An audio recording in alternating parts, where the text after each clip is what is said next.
tema de hoy. El tema de hoy es un poquito largo, porque, por un lado, bueno, quisiera pensar de que, bueno, más allá de las actividades cotidianas que ustedes tienen, ya creo que prontito, o a partir del 1 de septiembre, se empieza el regreso a las oficinas por burbujas del 50%. Bueno, sé que están ajustándose esos detalles en los distintos organismos, pero bueno, la actividad seguramente de ustedes tampoco ha cesado durante todo este tiempo. Bueno, por suerte podremos empezar a sentirnos, a vernos, a olernos, a saludarnos con la mano, etc. Y bueno, eso nos abre también una etapa diferente. Bueno, pero para la clase de hoy la idea es centrarnos en un repaso, que va a ser un repaso rápido, va a ser un repaso, no digo abuelo de pájaro, pero sí abreviado, de las principales prescripciones de la Ley de Empleo Público y su correspondiente decreto reglamentario, y de la Ley de Negociaciones Colectivas, que, como veíamos la vez pasada, configuran esos dos grandes troncos sobre los cuales se va a montar luego el resto de los dispositivos que hacen a la estabilidad y la carrera y la contratación del personal, que lo veremos en la siguiente reunión. Yo no sé si han tenido ocasión, oportunidad de leer las leyes. En todo caso, lo que podemos ir haciendo es un breve paseo, digamos así, permítanme esa expresión, y por supuesto, cada uno de ustedes, en la medida en que lo haya leído o le surja alguna duda, lo puede formular por escrito en el chat, o si es una ampliación de la forma en que yo lo voy expresando, en todo caso, toman el micrófono y lo introducen.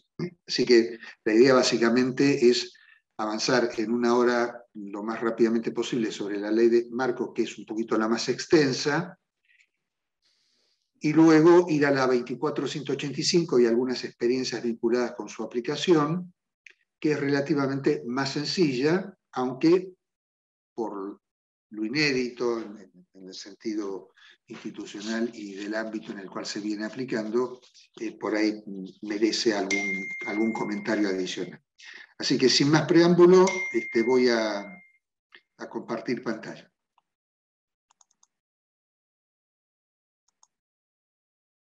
Bueno, vamos a hacer una aproximación al régimen de empleo público nacional.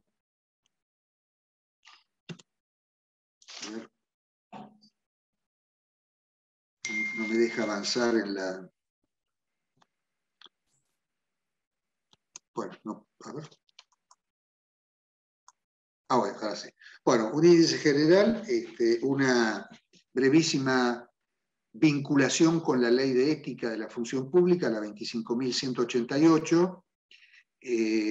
Tengo entendido que ustedes tienen un módulo específicamente referido a toda la problemática de la ética pública, con lo cual simplemente mencionamos algunos puntos de contacto, porque seguramente los profesores de ese módulo estarán en mejores condiciones que yo de abordar esta interesantísima e importantísima dimensión. Lo importante en la 25.188 es que excede el marco de la Ley de Empleo Público. Fíjense, el artículo primero dice: de todas las personas que se desempeñan en la función pública en todos sus niveles y jerarquías en forma permanente o transitoria, por elección popular, por designación directa, por concurso, por cualquier otro medio legal, extendiéndose a todos los funcionarios, magistrados y empleados del Estado. Así que realmente es un ámbito de aplicación que excede mucho a la Ley de Empleo Público, pero por eso mismo, si lo vemos desde empleo público, la ley esta tiene una directa implicación en nuestras actividades.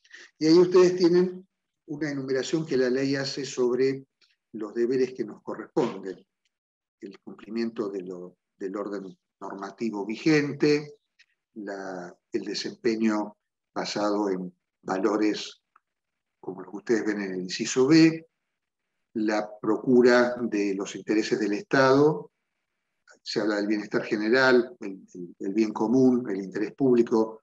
Lo importante es que toda nuestra actividad está orientada a prestar servicio en favor de todos. No recibir beneficio personal con la realización de las funciones, fundar sus actos, nuestros actos, con la mayor transparencia, excepto que hubiera un impedimento o una expresa disposición para restringir información, proteger y conservar la propiedad del Estado, usarla para los fines que correspondan,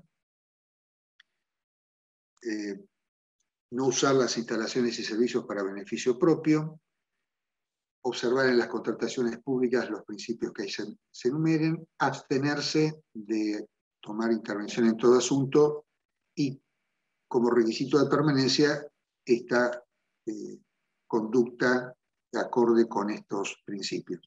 A mí, en la lectura de estos incisos, me queda un pequeño ¿cómo les diría? Una pequeña ausencia de referencia alguna. No sé si alguno de ustedes, releyéndolas, puede proponer qué es lo que estaría faltando, según nuestro punto de vista, en esta particular materia.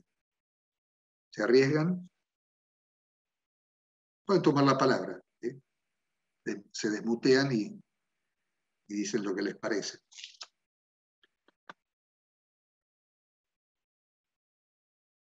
¿Qué referencias estaría faltando en esta enumeración de la ley? A ver.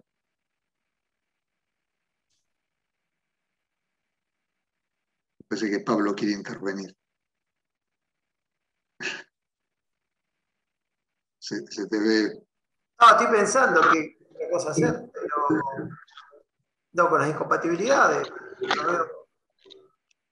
Sí, en materia de incompatibilidades, que es una de las materias más complicadas, difíciles, el régimen de incompatibilidades, después lo vamos a mencionar un poquito de refilón, pero está mencionado, bueno, ahora me quedé trabado con la presentación, pero está por allí en el... yo lo he leído eso. Bueno, está creo que por ahí. Bueno, ¿alguien se anima? No, respecto, perdón, de las incompatibilidades, lo que permanentemente se enuncia es que tiene que haber un tiempo también.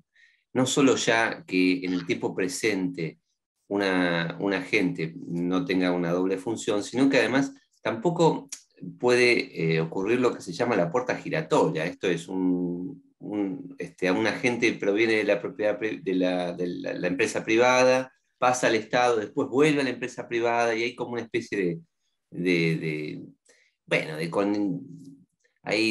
familiaridad. Sí, bueno, la ley luego tiene artículos vinculados con problemáticas vinculadas con la incompatibilidad, pero yo me refiero a los principios estos generales. Bueno, si nadie se anima, me animo yo, así que pueden preparar sus ondas, sus flechas. A mí me parece que hay una escasísima referencia al ejercicio adecuado, apropiado, al personal que se nos pone bajo nuestro comando, bajo nuestro cargo. Fíjense que hay una explicitación a la protección y conservación de la propiedad del Estado, al uso de los mismos con fines públicos, no privados. Hay como una especie desde el punto de vista del empleo público, una especie de silencio que luego la ley marco obviamente lo va a completar, vinculado con la importancia que tiene el aseguramiento de ambientes de trabajo exigentes, eficaces, pero al mismo tiempo dignos y decentes. Parecería como una cuestión que sobre todo afecta no solamente a los vínculos entre pares, sino también entre quienes ejercen algún tipo de autoridad política o administrativa respecto de su persona. Así que bueno, pero esto es simplemente un chascarrillo, dirían los españoles, donde a veces el tema o la dimensión trascendente en la buena gestión pública de lo que implica generar ambientes de trabajo dignos y decentes y exigentes en el buen sentido del término, pareciera estar como muy en segundo plano. Por ahí el tema de los bienes públicos, obviamente, pues estamos hablando de posibles incidentes de corrupción, etcétera, etcétera, de patrimonialismo, como es el caso del inciso G, sin embargo, no pareciera tener el mismo espacio esta otra dimensión que yo acabo de mencionar. Bueno, el Código de Ética Pública... Perdón. Sí, perdón. La ley marco lo enumera entre los derechos de los empleados, ¿no? Algo relacionado con el ambiente saludable. Los derechos y los deberes. Sí. Por eso digo, sí. si uno compara las dos leyes, esta ley de ética pública, que por otro lado todavía es un pendiente, su despliegue mayor, hoy ya se habla de sistemas de integridad, como un sistema global, que no es solamente una cuestión de ética, sino de una serie de elementos sistémicos. Bueno, no quisiera entrar en ese tema porque nos iríamos un poquito más lejos, pero simplemente cuando uno compara la ley marco con esta ley, le queda esa sensación de cierta preocupación por los bienes, por los recursos financieros, materiales, por el uso de esos bienes, y no hay ninguna referencia al cuidado que debemos tener también del personal que integra todas estas actividades. Bueno, el Código de Ética Pública, que es un decreto también, la historia de este código tiene sus componentes casuísticos, históricos. Fue un decreto sacado, según se dice, muy a las apuradas, para evitar algún pronunciamiento de algunos organismos internacionales. Lo cierto es que hoy por hoy son dos referencias obligadas en el tema. Lo interesante es que aparece ahí esa definición, creo que no sé si por primera vez, pero digamos, de las últimas veces, si es que no es la primera, una definición que se ensaya sobre la función pública y también con un espectro omnicomprensivo de esa cuestión. Es el artículo 2 que ustedes tienen ahí a su vista, esta orientación al bien común, y por el otro lado una definición de funcionario público que, a diferencia de lo que ocurre con otros dispositivos constitucionales en otros países, no hay una nomenclatura específica para designar a los distintos tipos de funcionarios públicos. Todos esos términos son o tienen igual significación. En algunos antecedentes anteriores a los 40, incluso en algunos otros países, aún incluso en las constituciones, se distingue el personal de obrero, personal administrativo, el personal de empleado y los funcionarios como los jerarcas, ¿no? En el caso de nuestro código y de nuestro ordenamiento, funcionario es todo aquel que ejerce una función pública, desde la más humilde hasta la más elevada. Bueno, esto simplemente para que ustedes registren la necesidad también de considerar, en el marco de las consideraciones del empleo público, la ley de ética pública, que como ya ven, tiene un alcance muchísimo más amplio. Pero concentrándonos en la ley de 25.164, bueno, la ley tiene 6 artículos, un anexo, tiene carácter y alcance general, y lo que es importante desde el punto de vista del andamiaje que estamos desplegando es que los principales derechos y garantías son la base sobre la cual se puede negociar bajo la ley 24.185. Así que en este sentido, este es el piso de mínima.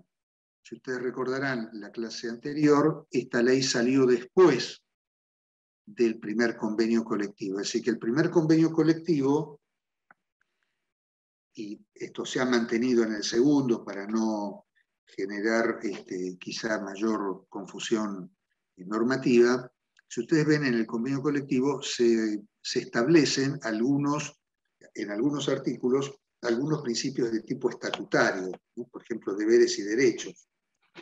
Y casi es la misma repetición de lo que luego la ley iba a sancionar.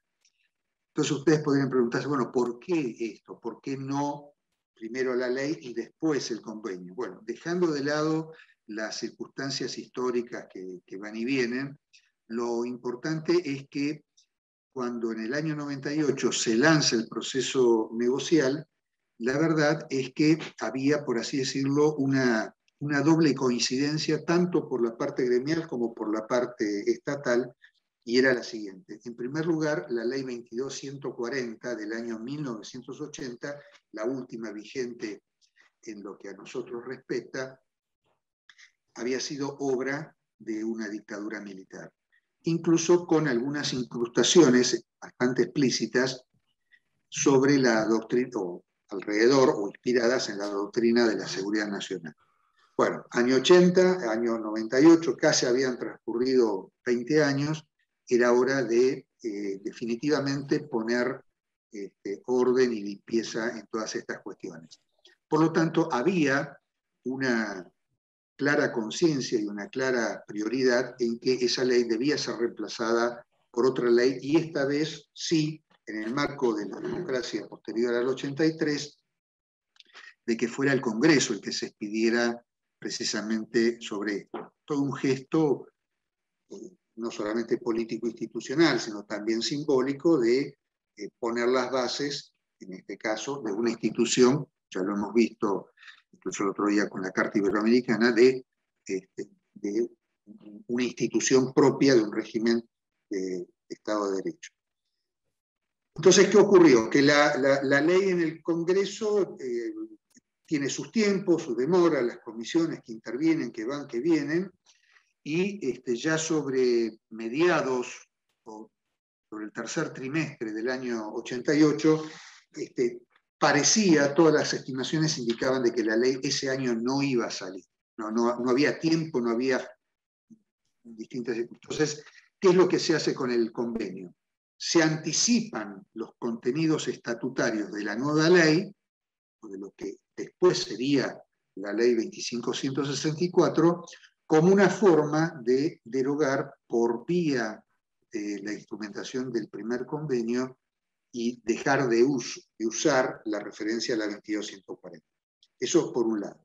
Por el otro lado, las negociaciones, contrario a lo que podría suponerse, que por ahí se trababan por diferencias entre el Estado empleador y la parte sindical, o entre las distintas concepciones o visiones sobre muchos de estos temas por parte de ATE y UPCN, bueno, todo hacía pensar de que el proceso negocial iba a ir después del proceso de elaboración legislativa. Sin embargo, fue lo contrario. Las negociaciones avanzaron muy rápido, hubo rápidos acuerdos. Yo no me voy a mencionar a los temas de algunas disonancias fundamentalmente entre los dos gremios y dentro de uno de los gremios, donde por la forma en que su organización y sus preferencias de organización así lo manifiestan, en algunos puntos, en muy pocos puntos, había como alguna duda. Un ejemplo, para no ser infidente, el famoso tema de la empleabilidad, ¿sí? La posibilidad de que el funcionario pudiera ser asignado sin menoscabo económico ni moral del mismo, por supuesto, ni desplazado geográficamente para castigar o para ejercer una presión indebida, pero que podía ser ubicado en distintos puestos de trabajo en función de las necesidades de los organismos. Bueno, esto en el contexto de cierta interpretación neoliberal de lo que significaba la expresión empleabilidad, etcétera, se connotaba, digamos, esta posibilidad de que el Estado o el patrón hiciera lo que se le daba la gana, cosa que en el ámbito privado sí había habido manifestaciones de esto.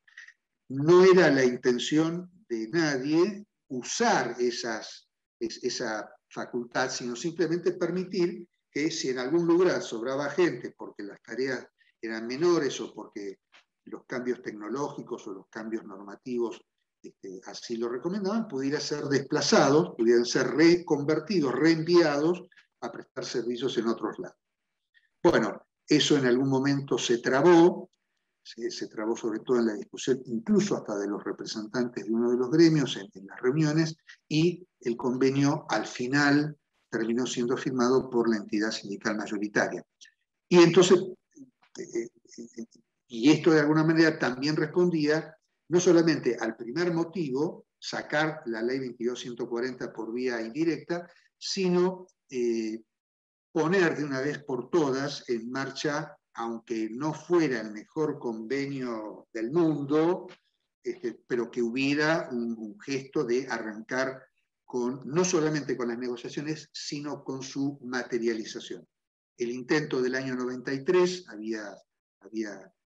se había hundido a poco de zarpar, y entonces esta vez también había como una necesidad y urgencia y perentoriedad de los sindicatos, de ambos, y al mismo tiempo de la voluntad política, desde la representación del Estado empleador, de que efectivamente dejáramos esa página del desencuentro del 93 y fuéramos ensayando la materialización de estos principios que la ley 24.185 había planteado. La ley deroga toda la legislación anterior, pero mantiene hasta tanto aquellos estatutos. Voy a poner un ejemplo, la ley 24.464 que rige al personal del CONICET. Bueno, se mantiene su vigencia hasta que se dicte un nuevo ordenamiento legal o un convenio colectivo específico, propio. De manera tal que, en el caso, por ejemplo, del CONICET, el Estado podría haber optado por no haberlos incorporado al convenio colectivo de trabajo general, no era la intención del momento, pero todavía estaba abierta esa posibilidad, o bien incorporarlo al convenio general y instrumentar posteriormente la negociación para el convenio colectivo sectorial. Bueno, en el caso del CONICET todavía el convenio colectivo sectorial no fue acordado, no fue negociado, por lo tanto se mantiene la vieja ley de la NUCE del año 73 para el personal del CONICET. Lo mismo ocurrió con el personal civil y docentes civiles de las Fuerzas Armadas y de Seguridad. No me acuerdo ahora el número de las leyes, ustedes las tienen ahí. Pero en este caso, como en el año 2005, el presidente Kirchner decidió por decreto ponerlos bajo el convenio colectivo de trabajo, inmediatamente esas leyes empezaron a dejar de aplicarse y, aunque tardó bastante el convenio colectivo sectorial en aprobarse, recién en el año 2015, y recién se instrumentó, se empezó a materializar en el año 2016, todavía incluso hay institutos que no han sido desplegados, pero fue también todo un gesto político-institucional, imagínense ustedes, para instituciones militares o de seguridad, con la clásica concepción verticalista de los mandos propios de lo que significa el ejercicio de la profesión militar o policial o de gendarmería, que su personal civil tuviera este reconocimiento tan contundente de tener la posibilidad de conveniar sus condiciones laborales. Bueno, se ha hecho, se está haciendo, un proceso que todavía no ha terminado, pero bueno, lo menciono porque se pueden encontrar, sobre todo en algunos organismos donde todavía hay un entrecruzamiento de esta normativa que se mantiene. Ahora, yendo específicamente a la ley tiene 10 capítulos, ahí los tienen ustedes enumerados. El capítulo 6 ha quedado completamente satisfecho porque seguramente con alguna incidencia en las comisiones legislativas de los sindicatos estatales, debe haber llevado a que en la ley se ordenara revisar el SINAPA por vía de la convención colectiva. Cosa que ya estaba de alguna manera contemplado por el 66-91, seguramente debe haber quedado ahí boyando y y esto de alguna manera reaseguraba no solamente el convenio general, sino que hubiera un convenio sectorial específico para los funcionarios del anterior CINEP. Pero ese capítulo sexto ha quedado completamente satisfecho con el convenio del CINEP, que recoge, como lo veremos en la próxima vez, toda esta orden legislativa. Y un capítulo décimo del Fondo Permanente de Capacitación y Recalificación Laboral. Esto fue una innovación que merece la pena de ser considerada. Ustedes, cuando lean la ley y su decreto reglamentario, verán que la ley autoriza al Ejecutivo a crear este fondo, con mandato de que fuera administrado de manera paritaria. Y a los efectos, podríamos decir, una finalidad doble. Por un lado, atender las circunstancias de la reconversión laboral que pudieran surgir de la aplicación del régimen de disponibilidad o de la readecuación de los planteles adentro de la administración. Esta idea de que si en algún lugar determinado oficio, técnica, procedimiento, profesión, etcétera, dejaba de ser estrictamente necesario, pues esos trabajadores y trabajadoras pudieran ser, mediante su adecuada reentrenamiento, ubicados en otros lugares o en otras funciones. Esa sería una primera finalidad. Y la segunda, que también este fondo permitiera la potenciación de nuestras capacidades laborales en vistas a las nuevas tecnologías que ya se olían, se intuían en el mundo, digamos, en términos así genéricos.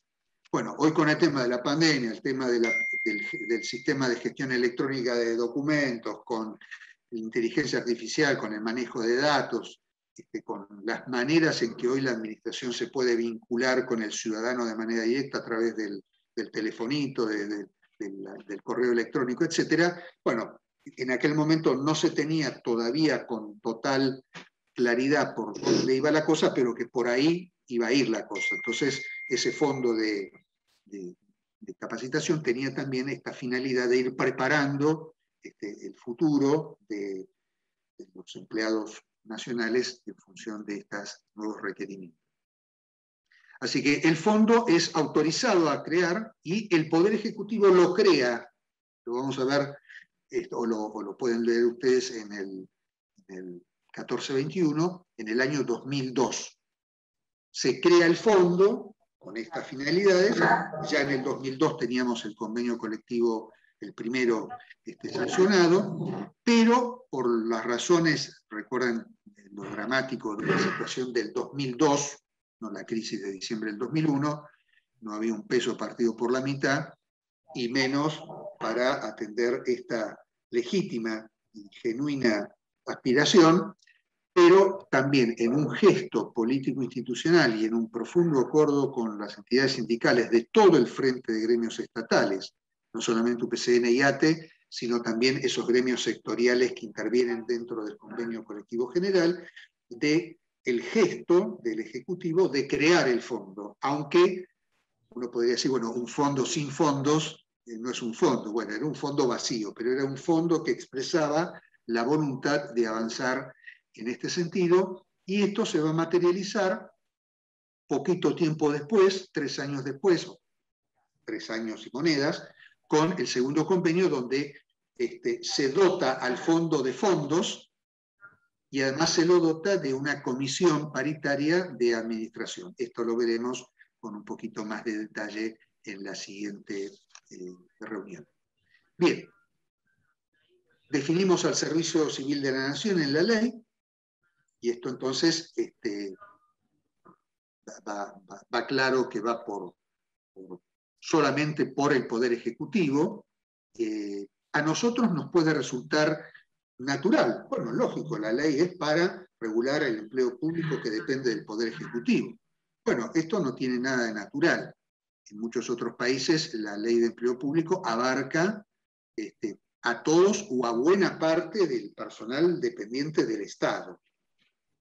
Y ya en nuestro país esta doctrina y esta realidad y esta disposición, incluso constitucional, de la independencia de los poderes, hace que cada poder tenga la facultad propia de decidir, de resolver el régimen de empleo correspondiente. Por eso la ley solamente aplica para el servicio civil del Poder Ejecutivo Nacional.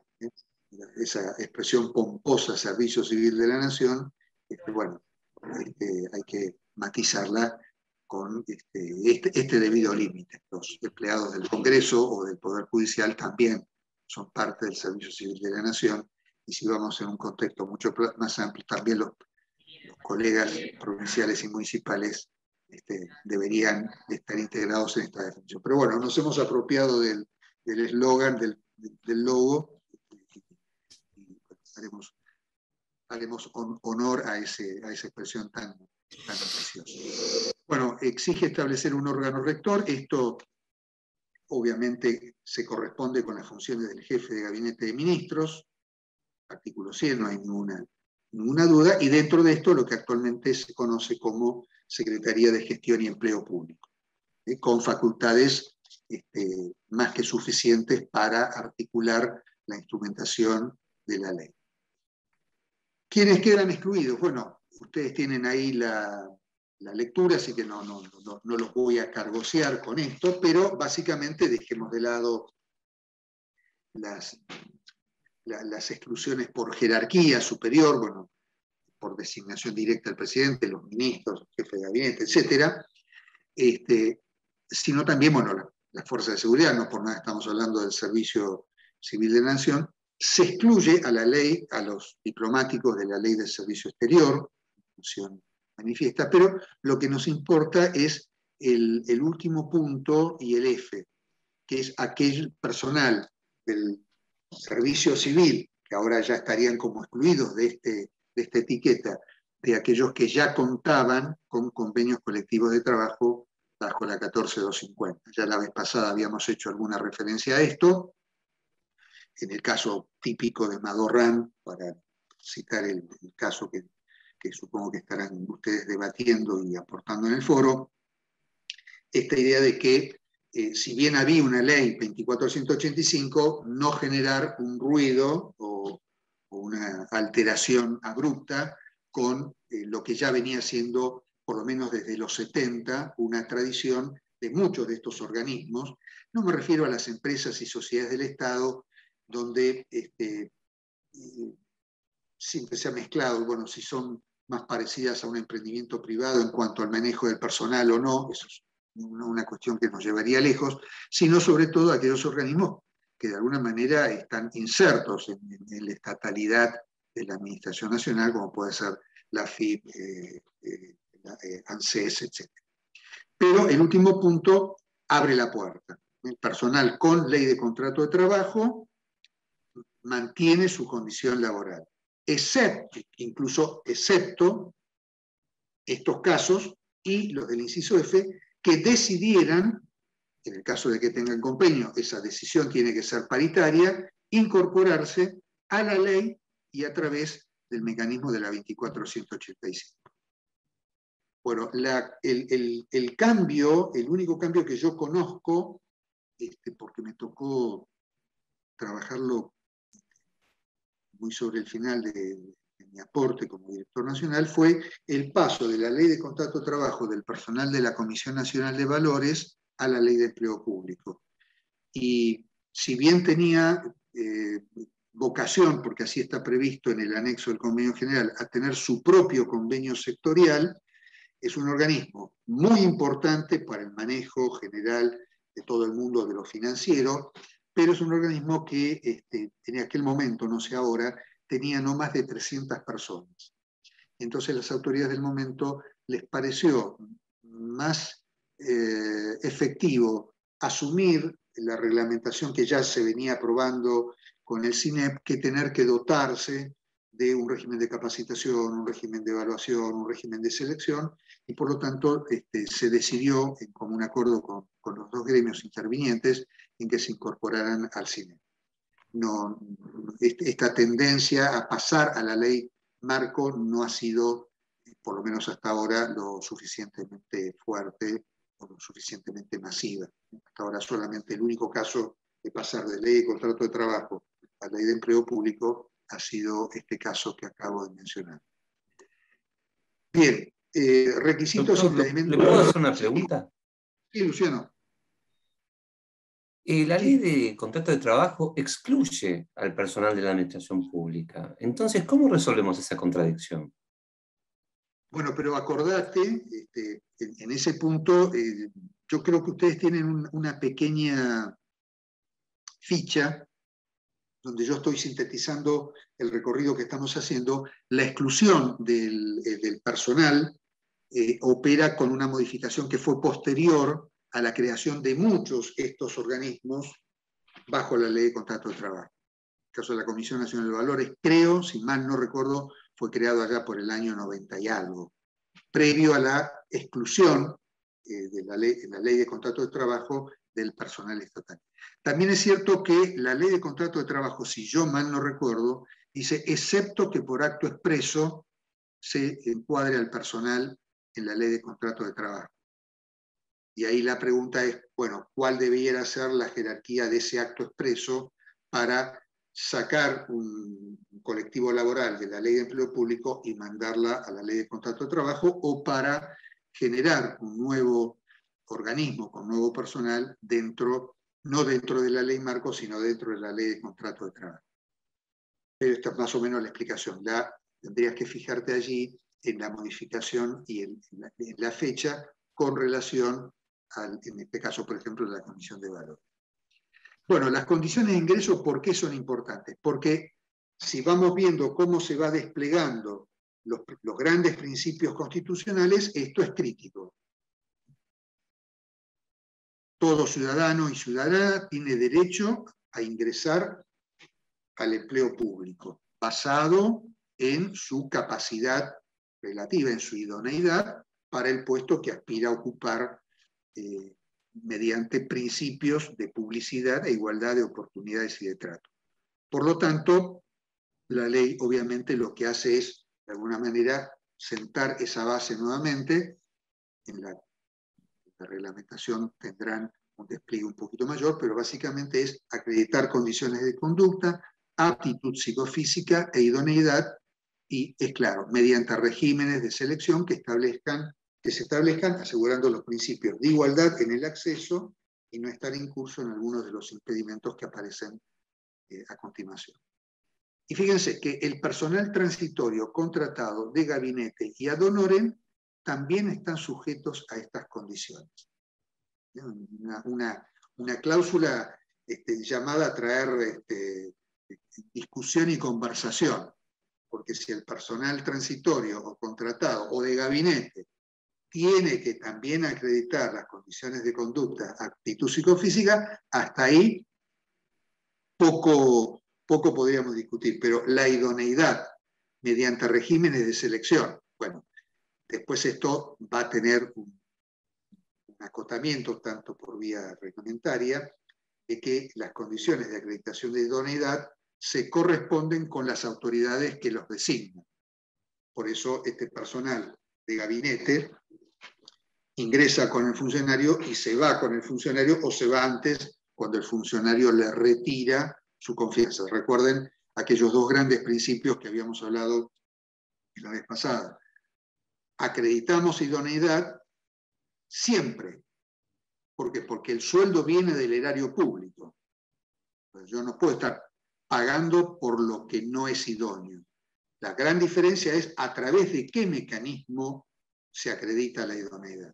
Si es un mecanismo público, relativamente objetivo, en condiciones de igualdad, de oportunidades y de trato, bueno, decimos, esto va en vocación de funcionario estable y de carrera.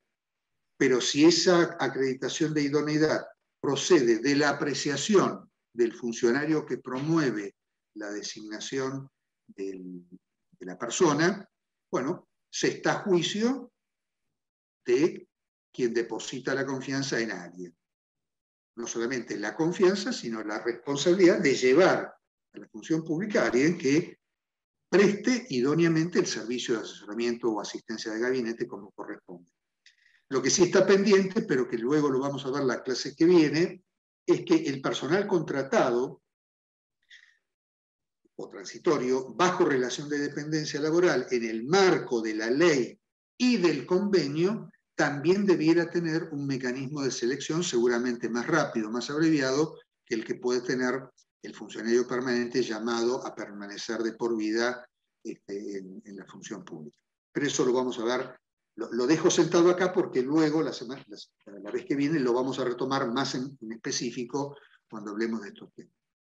Bueno, ahí establece... Sí, pero ¿puedo agregar algo? Sí. Sí. En relación a este requisito de idoneidad, al menos yo soy de Tucumán, no existen concursos y la idoneidad se irá probando después que ya goza de estabilidad el agente y sabemos que es muy difícil probar la idoneidad, ¿no?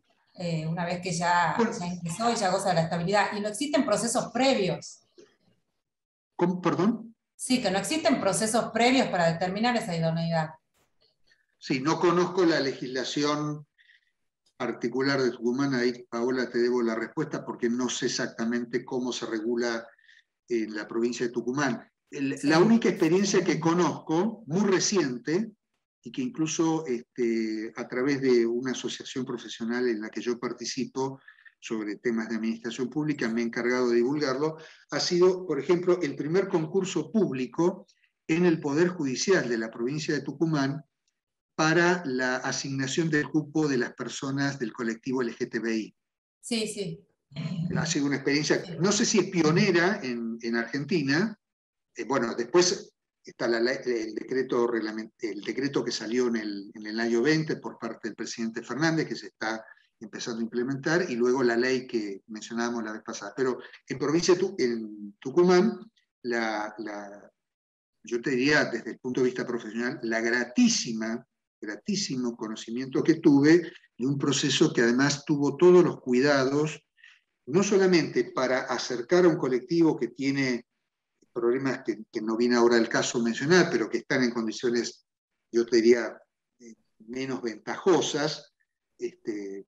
No me refiero a los profesionales, sino me refiero a los que por ahí no tienen tantos estudios, bueno, distintas situaciones que no viene el caso, se los preparó, se hizo un examen en una cancha de básquet, creo, pues se veían las fotos, y después un acompañamiento no solamente a los o les ganadores, no sé cómo se dice eso, sino también al grupo de trabajo que los iba a recibir. Porque, bueno, una cosa es que vos apruebes un concurso y te dicen, vaya a trabajar a la oficina, y en la oficina, bueno, pasan cosas o pasan distratos o todo lo que uno ya sabe en materia de discriminación. Entonces, realmente ha sido un programa, creo que eran 50 personas, si mal no recuerdo, pero muy, muy, muy bien razonado y aparentemente con muy buenos resultados. No sé si en la administración del Ejecutivo Provincial se hace lo mismo, ¿no? Ahí... No, solo el Poder Judicial establece concursos para ingresar hace un par de años ya. Bien. Bueno, yo en esto, la vez pasada, creo que lo conversábamos con ustedes, prefiero ser un optimista trágico. ¿Qué quiero decir con esto? Primero estamos hablando ahora de la nación, así que para ir a Tucumán habría que analizar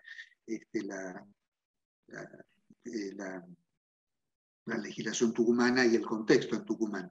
Pero lo importante es que si en este sentido este antecedente de la ley nacional ayuda a que otras administraciones públicas provinciales o municipales vayan atrasadas, bueno, pues siempre sirve como un faro, como un atractivo. De hecho, yo estuve trabajando en la implementación de una ley de la provincia de Buenos Aires que establece, ¿sí?, la obligación a los municipios de la provincia de negociar sus convenios colectivos de trabajo.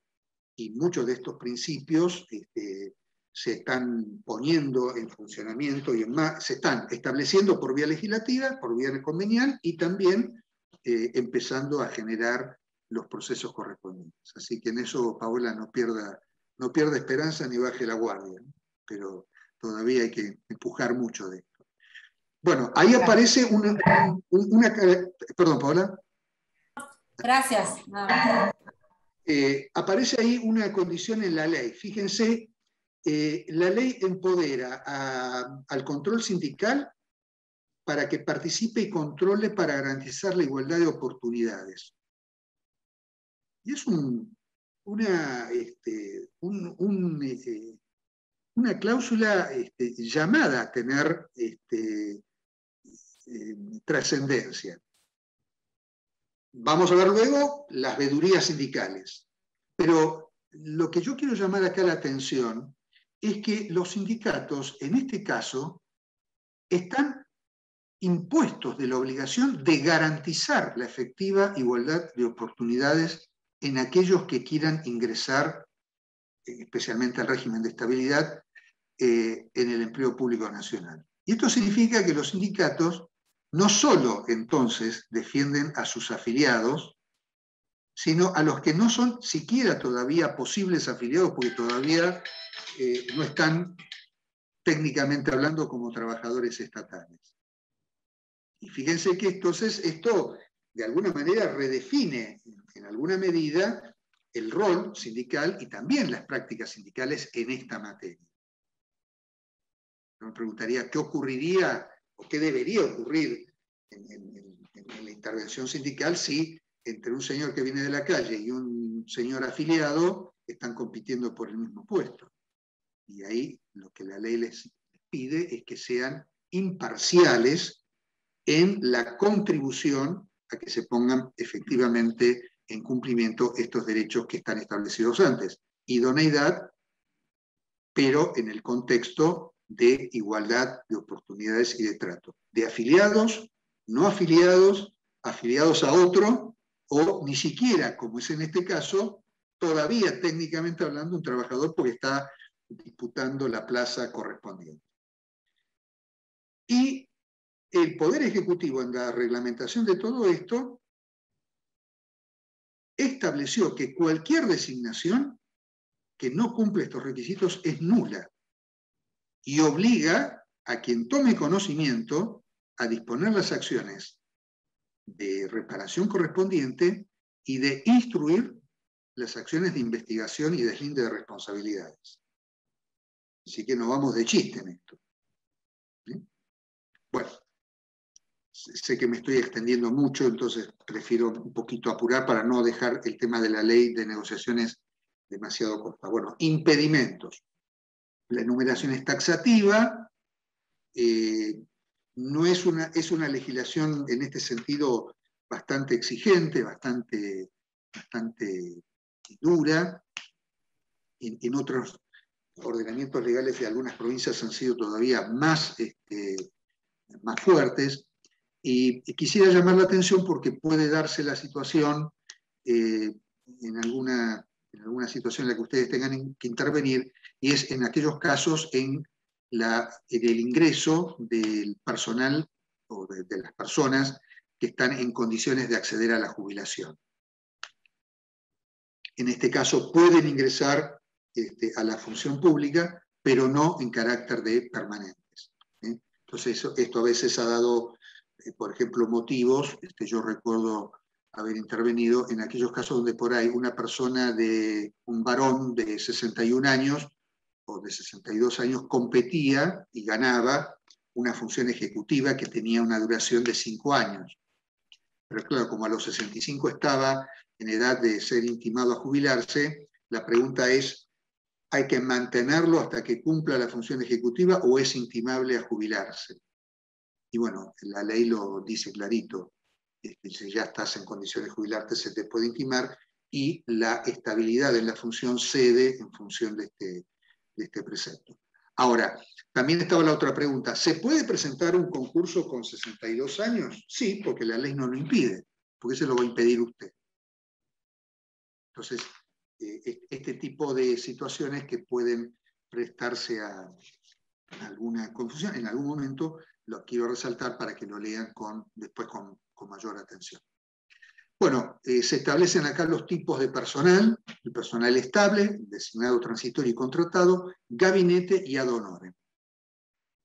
Mi opinión, que por supuesto es muy opinable y muy debatible y muy cuestionable, es que quizá desde el punto de vista estricto, el personal de gabinete y el ad honorem no son estrictamente empleados de la administración, sino son empleados o son colaboradores de la gestión de las autoridades superiores.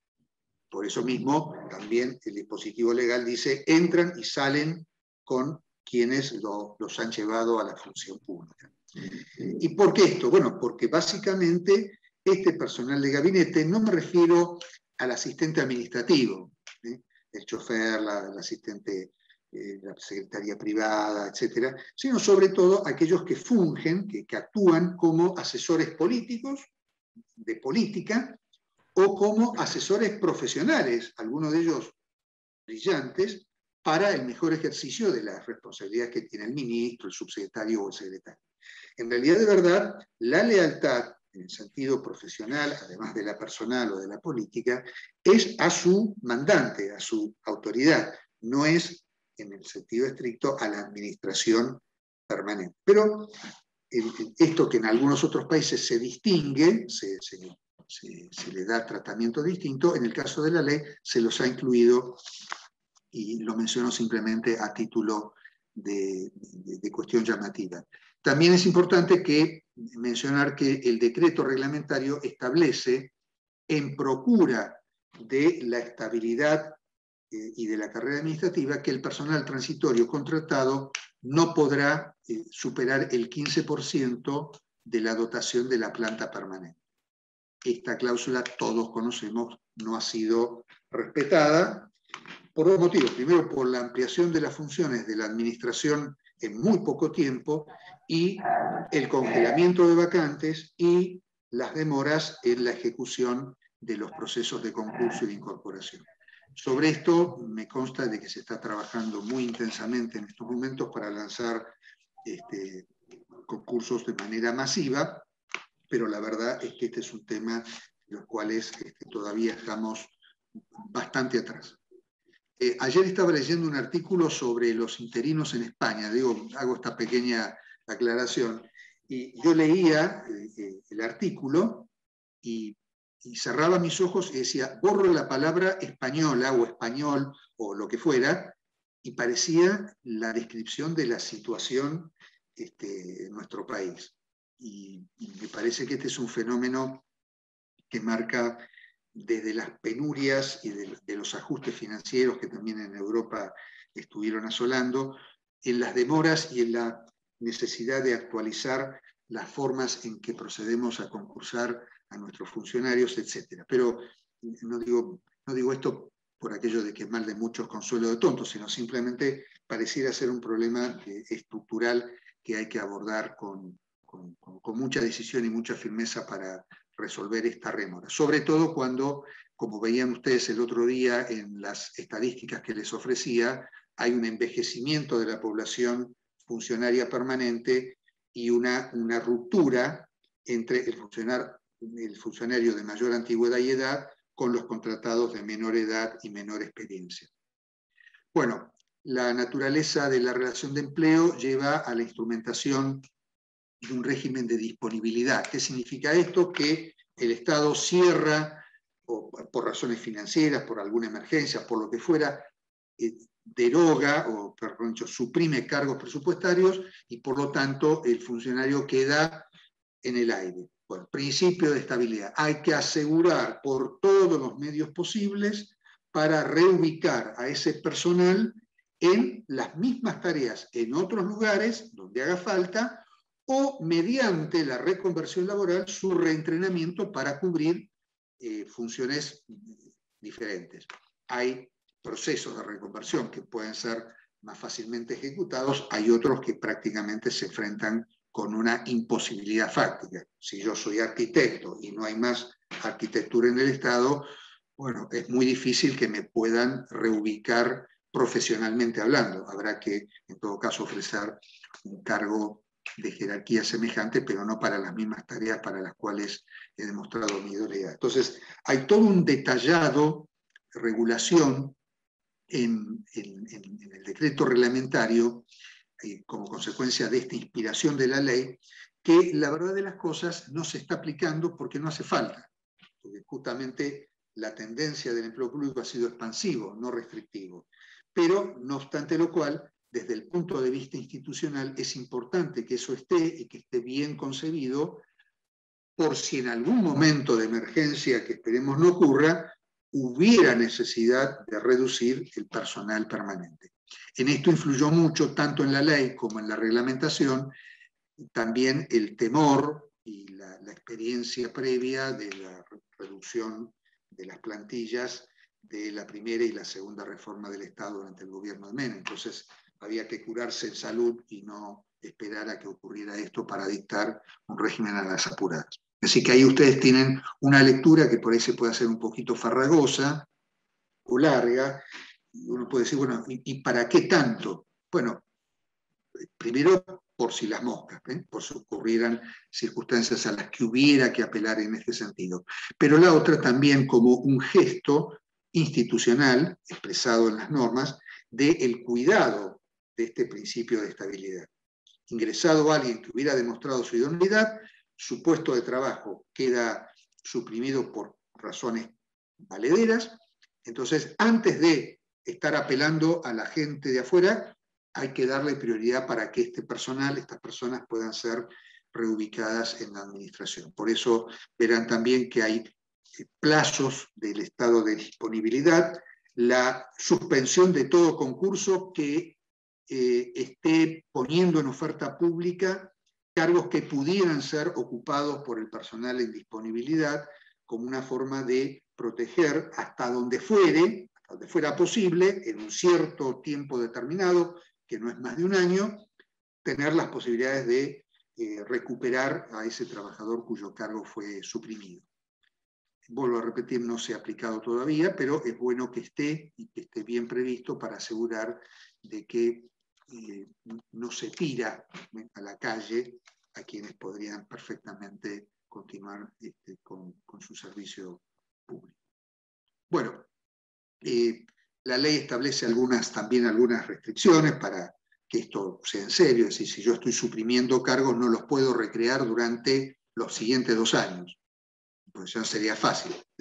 Saco el cargo y después lo vuelvo a crear y entre tanto se genera el daño correspondiente. Ni tampoco esas funciones ser desempeñadas por personal contratado, porque no estamos en un supuesto eventual, o de gabinete. Es decir, lo que se intenta con la regulación del régimen de disponibilidad es proteger hasta donde es posible, compatible con el interés público expresado con los motivos que llevaron a la supresión de los cargos de las dependencias o de las entidades, que ese personal pueda continuar su carrera en condiciones dignas, con o sin entrenamiento. Si los cargos disponibles son los mismos que los que ejercía, pues simplemente hay una transferencia del personal. Si no, habría que apelar justamente a ese fondo que estuvo inserto en el último capítulo de la ley. Bueno, los derechos, estabilidad en el empleo, fíjense que no se habla de estabilidad en el puesto, sino en el empleo, esto porque a diferencia de otros regímenes de función pública, donde en el caso de algunos cuerpos españoles, por lo menos de lo que yo conozco, uno es titular del puesto.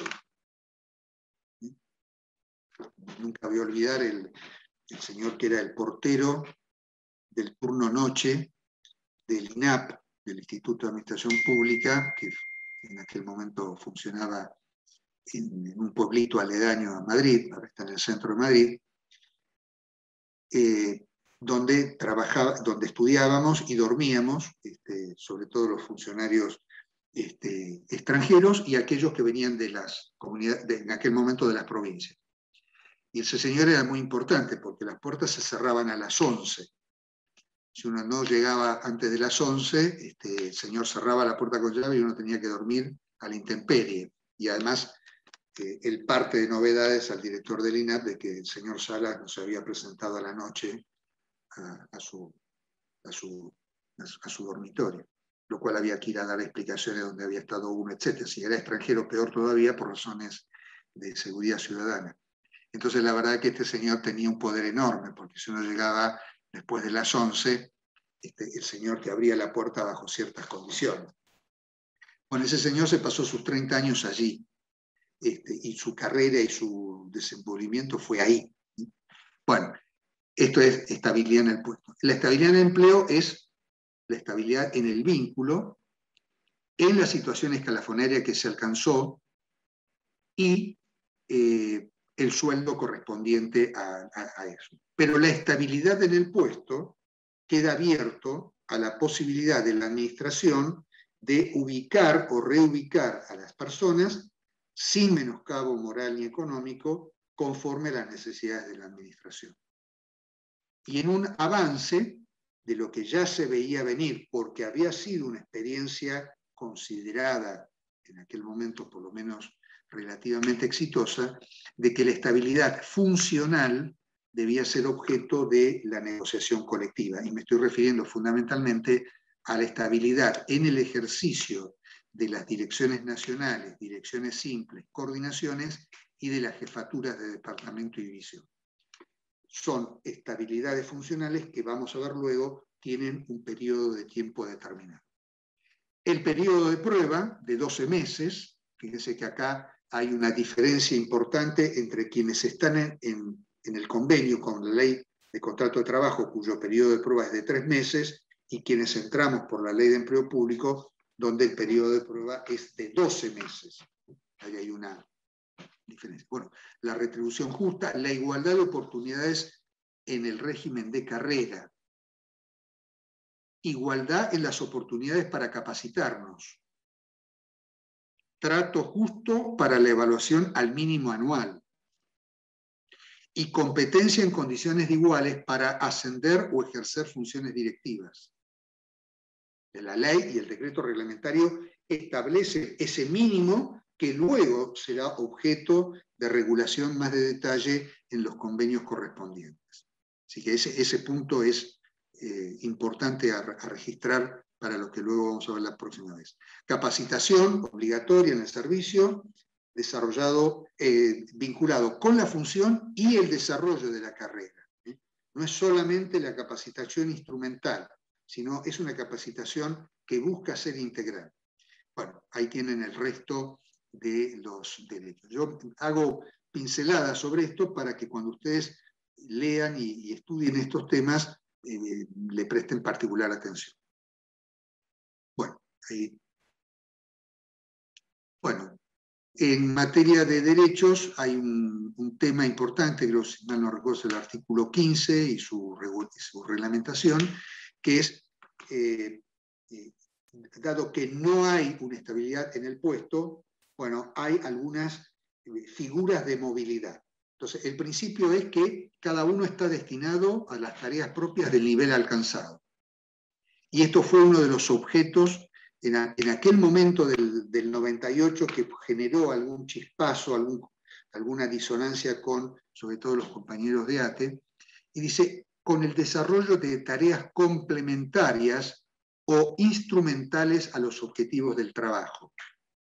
Es decir, hemos evitado en esta legislación restringir como una especie de manual donde yo solamente hago lo que me corresponde y nada más. No, hay una idea de que es eso y eventualmente algunas tareas complementarias o instrumentales que requieren en todo caso la capacitación para ejercerlas. Entonces, hay ahí como una ampliación del marco laboral propio del nivel escalafonario en el que estás para atender a esto. Y ahí entonces también en protección de lo que puede ser una forma de castigo o de búsqueda de poner en caja a quien por ahí no corresponde poner en caja, se ponen dos principios. La movilidad en la asignación de destino no puede generar perjuicio material y moral, hasta el punto de que requiere el consentimiento expreso y por escrito del funcionario a movilizar. Y la movilidad geográfica no puede superar los 50 kilómetros. Porque claro... Es una enormidad. ¿Cómo, perdón? Es una enormidad. El ius variandi de 50 kilómetros es una enormidad. Yo ahí no, la verdad, francamente, no te sabría decir si 50 es mucho o es poco, la verdad que no lo sé. Esto se estableció incluso en el convenio, se estimó, yo creo que en aquel momento la estimación que se hizo fue que esto implicaba un traslado no mayor a 1 hora del lugar del destino, porque los 50 kilómetros se toma en función del destino que vos tenés primigeniamente. Si es mucho o es poco, supongo que sería buen objeto para, eventualmente, hablando ahora ya de las condiciones para hacer los informes, hasta podría ser quizá un tema de monografía, tomar ese punto en particular, y cuál sería entonces porque lo yo pienso razonable. en la hora de ida y en la hora de regreso. Sí, No sí, sé claro. si son 2 horas que te quitan de tu vida, es prácticamente una jornada a la semana. Sí. Yo aclaro que vivo en Devoto y vaya como vaya, tengo 40 minutos. Pero bueno, Perdón, sí, Eduardo, eso ¿puedo hacer una pequeña intervención en este tema?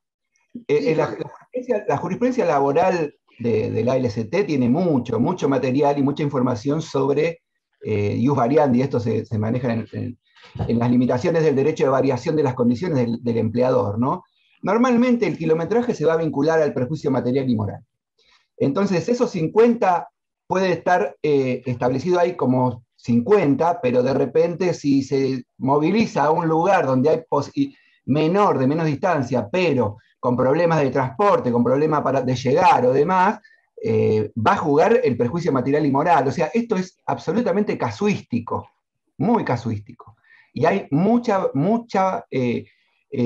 digamos, hay un espectro de jurisprudencia en lo laboral, en la experiencia privada, muy grande al respecto. Entonces, va a ser siempre muy casuístico y de discusión en el caso en concreto. Y siempre, insisto, se va a vincular con el perjuicio material y moral, que es las herramientas que va a tener el trabajador o el sindicato en la defensa para, más allá de que acá, esto sí, no tiene un parámetro, digamos, un correlato en el privado, que es el consentimiento.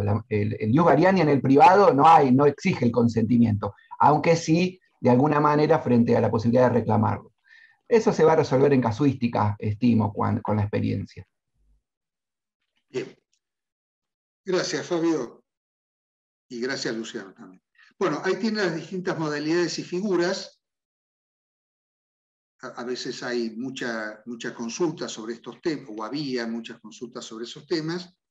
Y hay una figura, la última, que aparece ahí, rotación de funciones, que fue aceptado gremialmente como una forma también de eventualmente enriquecer el desarrollo profesional o técnico de oficio de los trabajadores.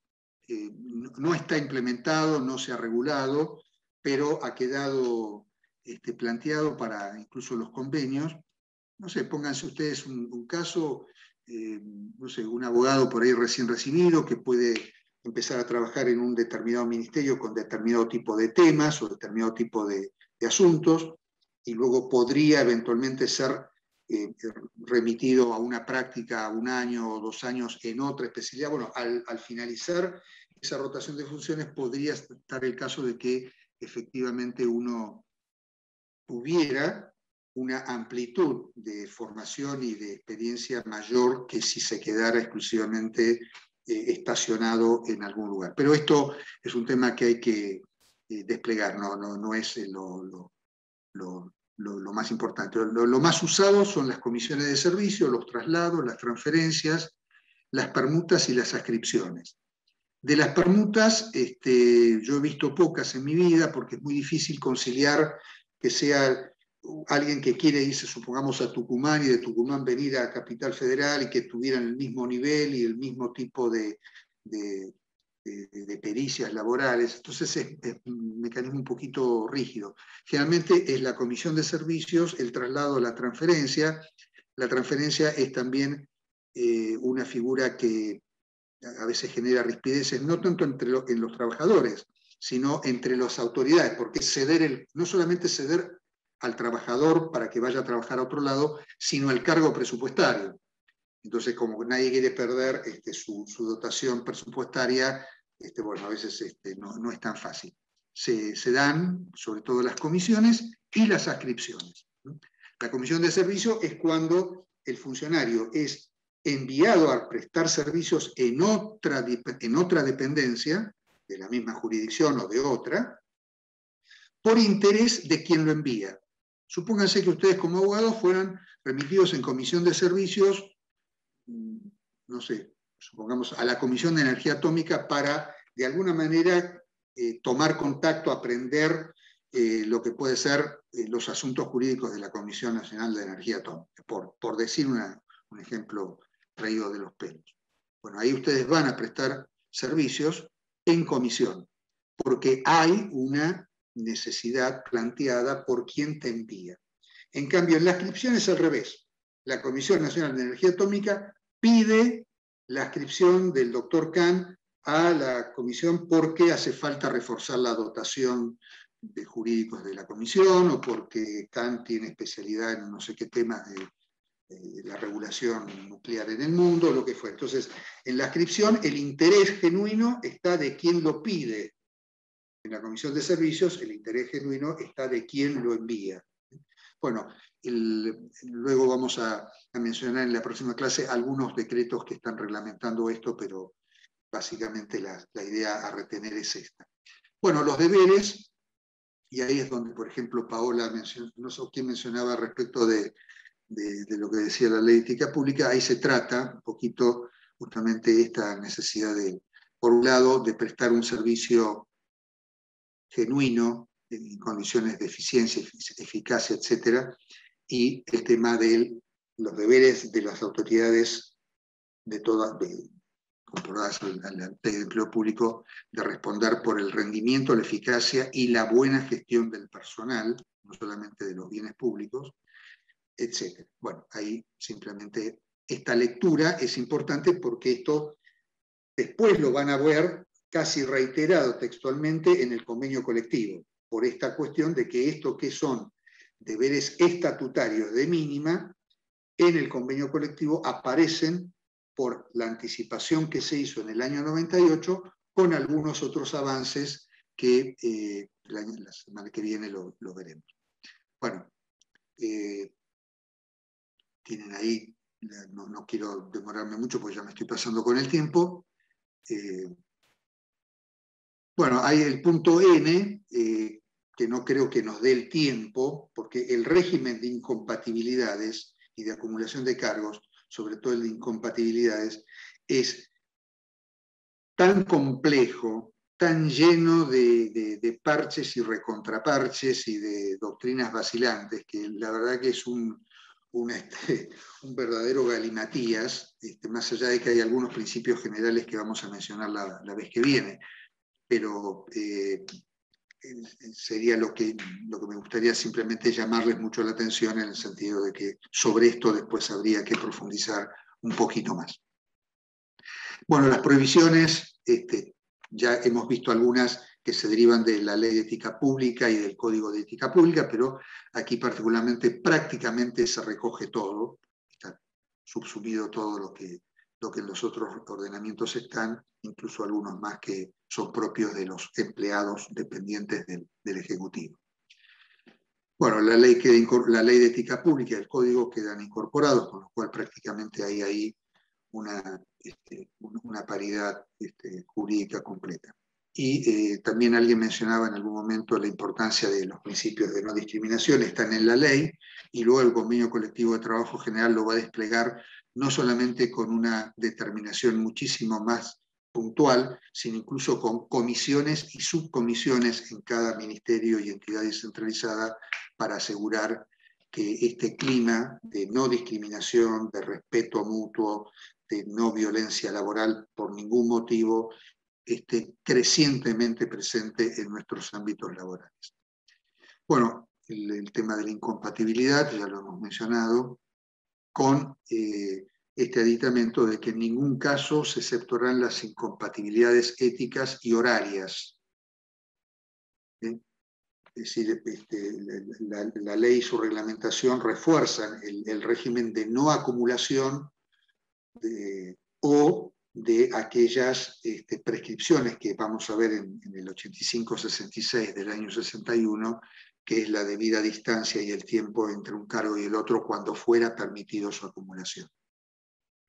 Bueno, sobre el régimen disciplinario, yo les diría que lo tengan presente y lo lean y lo vayan preparando, porque sé que también hay un seminario específico para esto, así que me eximo yo de avanzar o gastar más tiempo en esto, porque seguramente creo que la doctora Filardi y su equipo son especialistas en todo esto, así que prefiero no avanzar mucho. Simplemente mencionar el caso de la cesantía, porque esto sí tiene que ver con un elemento de carrera que dice cesantía por calificación deficiente del desempeño laboral, consecutivas o 4 alternadas en los últimos 10 años, siempre que el funcionario hubiera contado con las oportunidades de capacitación o de acompañamiento para mejorar el desempeño deficiente que pudo haber tenido en alguno de estos periodos. Quiere decir que el sistema de evaluación de desempeño que vamos a ver luego puede tener incidencia en las causales de cesantía. Si bien el sistema de evaluación de desempeño no está pensado, ni diseñado, ni imaginado, ni debe ser ejercido como un sistema de punición o control disciplinario, es cierto que en función del principio de idoneidad, quien no puede recuperar el desempeño esperable, no extraordinario, el esperable a su nivel escalafonario y a su nivel salarial, bueno, pues lo que está poniendo en duda es justamente su idoneidad para mantenerse en ese puesto. Pero la ley con previsión, y el reglamento así lo prevé, es que atendiendo a ese desempeño deficiente, se ponga a disposición en ese lapso subsiguiente todas las acciones que permitan que ese trabajador o esa trabajadora recupere el desempeño normal propio de sus funciones.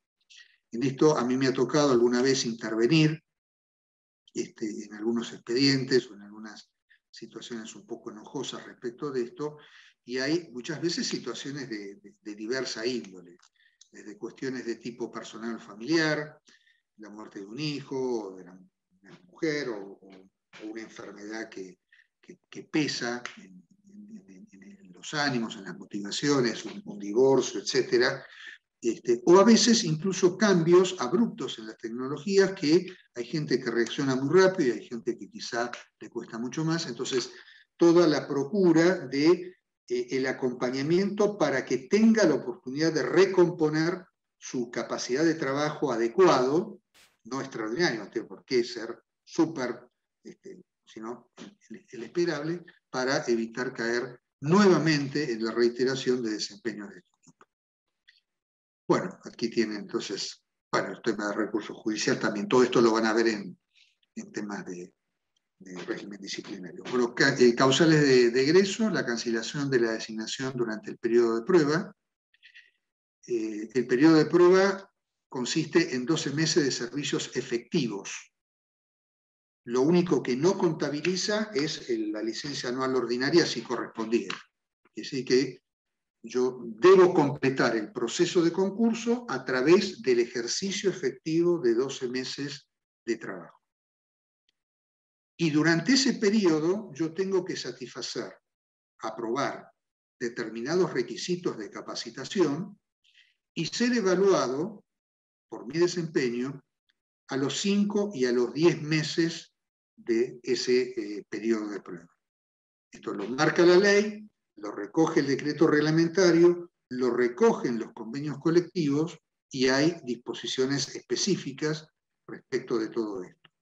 Dicho de otra manera, durante ese periodo de prueba, el trabajador tiene el acompañamiento de la capacitación que va desde la inserción en la organización, en el puesto de trabajo y en el grupo de trabajo, hasta el conocimiento inicial o básico del marco normativo en el cual se desarrolla su empleo, del marco de las políticas públicas o del lugar donde está trabajando, etcétera, para facilitar su mejor inserción y la constatación de que al menos las grandes cuestiones que regulan su vínculo de deberes, derechos y obligaciones está debidamente comprendido.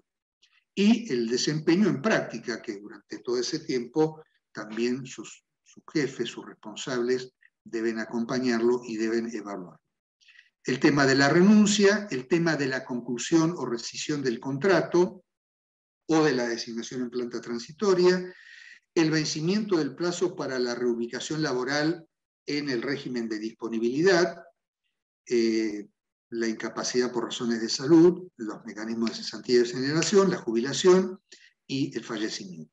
Bueno, eso no hay mayor innovación. Bueno, sobre el régimen del fondo permanente, lo que hemos comentado antes y seguramente lo que veremos más en detalles la vez que viene. Bien, esto entonces, el tema de la ley de empleo público. Bueno, como yo estuve muy entretenido hablando y qué sé yo, no leí nada de lo que me están mencionando por el chat. Bueno, había dos intervenciones vinculadas con el famoso tema de los 50 kilómetros, que creo que además con la explicación de Fabio está satisfecha, y no veo mayormente más. Bueno, para no perder el tiempo, y sé que están cansados, pero hacemos un esfuerzo final con la ley de negociaciones colectivas, que es más sencillo, más liviano, y si terminamos un ratito antes, nos quedamos aquellos que querramos hacer algún comentario o alguna pregunta, y si no, los libero de semejante palizón de estos temas tan rápidos, tan... Bueno, vamos...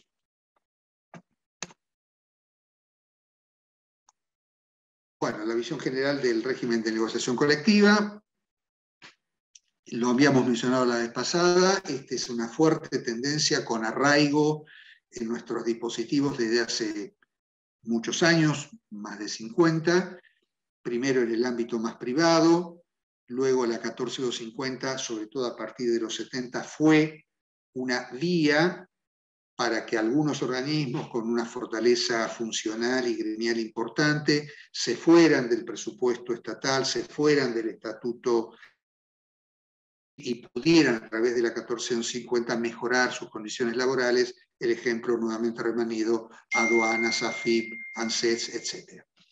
Pero también la postura argentina, y que incluso ustedes ven por los años, han atravesado muchos años e incluso gobiernos de distintos signos de esa adhesión a los convenios de la OIT. Particularmente les sugiero la lectura del 151 y del 154, particularmente de este último, que es, por así decirlo, la basamenta o la inspiración, la cobertura importante. Ya habíamos hablado del 14 bis, así que no me voy a referir a eso, que facilitó el ingreso de varios colectivos laborales públicos a este mecanismo promovido por la 154. Bueno, ahí tienen el de negociación docente, el nuestro y el de las universidades nacionales, el del Congreso, etc. Esto simplemente a título de señalar que estamos en el contexto regional en una situación distinta que empieza a ser imitada en otros países, empieza a ingresar esta idea de el trabajador estatal organizado como actor y como parte de la conformación de las regulaciones que hacen al empleo público en función de una mejor gestión de la administración nacional. Bueno, ahí tienen el tema del andamiaje. Ha quedado la aplicación de la 14250 exclusivamente referida a ámbitos no estatales. Esto, si mal no recuerdo, es la ley 25.200, creo que está en el APU, 25.250, con lo cual lo que se ha producido es una bifurcación de los mecanismos de regulación convenial en nuestro ámbito. Bueno, el artículo primero, que es el que de alguna manera desarticula la vieja pretensión tradicional, casi decimonónica, que venía de la fijación unilateral de las condiciones, para establecer que los vínculos laborales se regulan mediante este procedimiento. voy un poquito rápido porque sé que se me está yendo la hora. Bueno, se aplica en el ámbito del sector público nacional, aunque están invitadas las provincias, todas, o casi todas, por lo menos no. Ahí está el informe del Consejo Federal de la Función Pública, que no está actualizado, pero que ya en aquel entonces, estoy hablando del año 2012, 2013, todas las provincias tenían su régimen de negociación colectiva, copiando o no la ley nacional, pero esto es una tendencia llamada no retroceder. Y un poquito la 14566, por ejemplo, de la provincia de Buenos Aires, extiende todo esto como obligación también de aplicarlo en el ámbito municipal. Bueno, ¿quiénes están excluidos? Autoridades superiores, asesores de gabinete, personal militar y de seguridad, el personal diplomático con jerarquía superior que requiera acuerdo del Senado, con lo cual uno podría preguntar, bueno, entonces, aquel personal diplomático con menor jerarquía, sobre todo las primeras instancias de la carrera diplomática, podrían dar lugar a un convenio sectorial propio. No ha sido el caso, han quedado excluidos, solamente se regulan con la ley del servicio exterior. Y nuevamente, en consonancia con lo que ya hemos visto en la ley marco hace un ratito, ya la ley de negociaciones colectivas preveía la posibilidad, la facultad del Ejecutivo de excluir colectivos laborales que por circunstancias debidamente fundadas pudieran no tener conveniencia de incorporarse a la negociación colectiva. Y por el otro lado, la apertura a que aquellos que habían tenido convenios por la 14250 pudieran, de común acuerdo, ingresar al régimen de esta negociación colectiva. Bueno, esto obviamente tiene complicaciones desde el punto de vista sobre todo sindical, porque la incorporación en el convenio general generalmente trastornaría el juego de las representaciones, sobre todo en algunos organismos claves. Lo importante de la ley es que las negociaciones se celebran entre dos partes. La parte gremial representativa de los trabajadores, por un lado, perdón que me sonó la... Segundito. Por un lado, la parte gremial representativa de los trabajadores y por el otro lado, el Estado empleador. ¿Esto qué significa? Significa no que es el Estado empleador con los sindicatos representativos, con cada uno de ellos o con la pluralidad sindical, sino que la pluralidad sindical está invitada, está obligada a lograr llevar a la mesa de negociación su postura. Y para lo cual la ley va a prever las circunstancias en las cuales esto podría no ocurrir. Ahora lo vamos a ver enseguida. Desde el punto de vista del Estado empleador, uno imaginaría, más lógicamente, que siendo una unidad, el Estado actúa con voz consona, y efectivamente así lo es. Pero no hay que desconocer, y seguramente quizás alguno de ustedes podría en algún momento participar de esto, que dentro de la representación del Estado empleador también hay diferentes puntos de vista que necesitan ser conciliados antes de sentarse a la mesa con los sindicatos representativos. Entonces, la ley prevé cuál es la representación en los dos tipos de negociaciones que pueden celebrarse, con negociaciones de tipo general o negociación sectorial. En las generales actúan las entidades con representación, personería gremial y actuación nacional, concretamente hablando, Unión del Personal Civil de la Nación y la Asociación Trabajadores del Estado, y justamente para lograr que actúen como parte, la ley señala que compondrán su voluntad al interior de la representación sindical y en caso que no fuera posible, pesará la representación, no la representación, la postura, la determinación de la mayoría de la representación correspondiente. ¿Cómo se mide la representación correspondiente? Mediante la cantidad de afiliados cotizantes que cada una de ellas posea.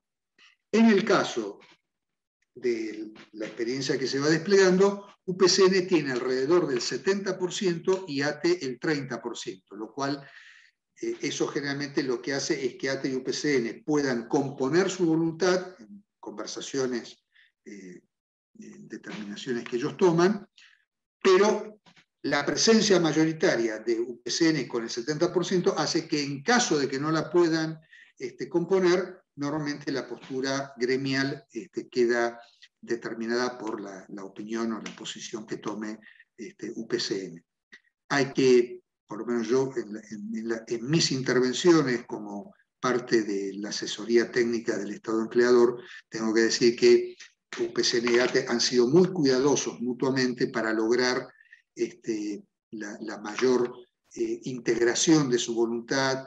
Desde el punto de vista del Estado empleador también la concesión de los tiempos para que las entidades pudieran llegar a un mutuo convencimiento y a un consenso.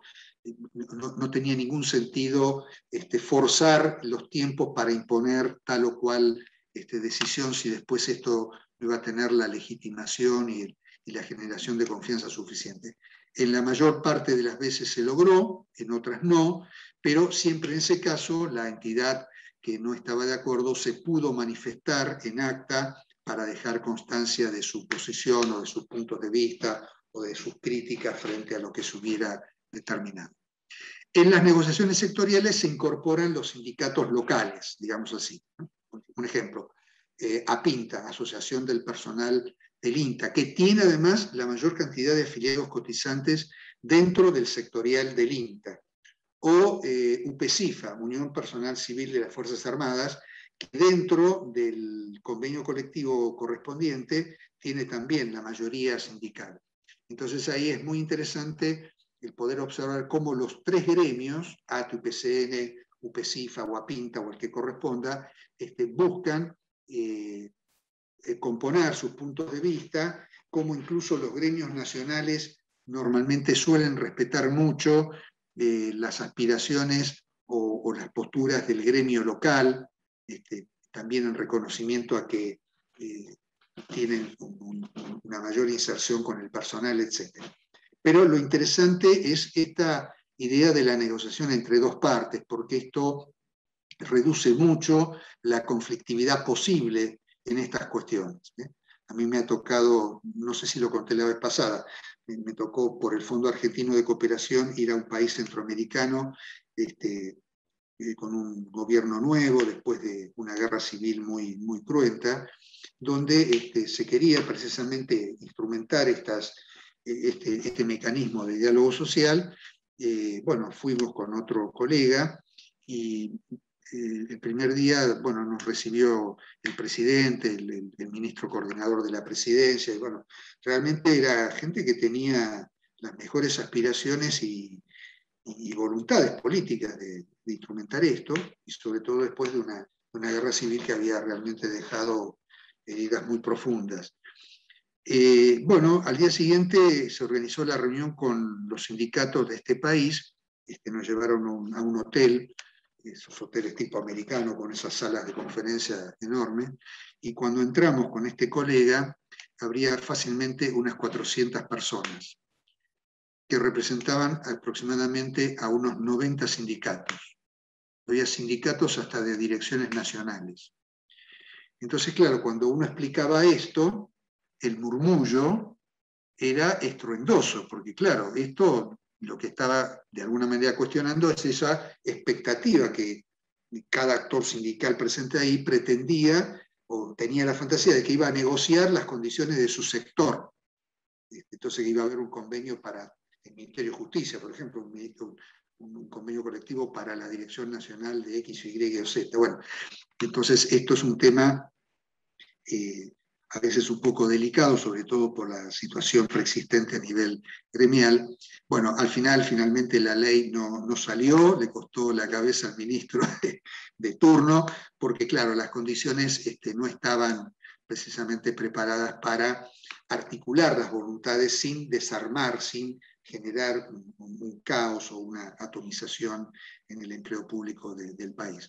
En este caso además se mezclaba la presencia de gremios que representaban a posiciones políticas muy distantes y que incluso habían tenido enfrentamientos armados en otra época, con lo cual también eso generaba, bueno, no estaban dadas las condiciones. Pero este tema de la previsión de que son dos partes, la parte gremial y la parte estatal, fuerza también a que en el mundo de lo gremial esto de alguna manera confluya en una voluntad o en una posición o una postulación.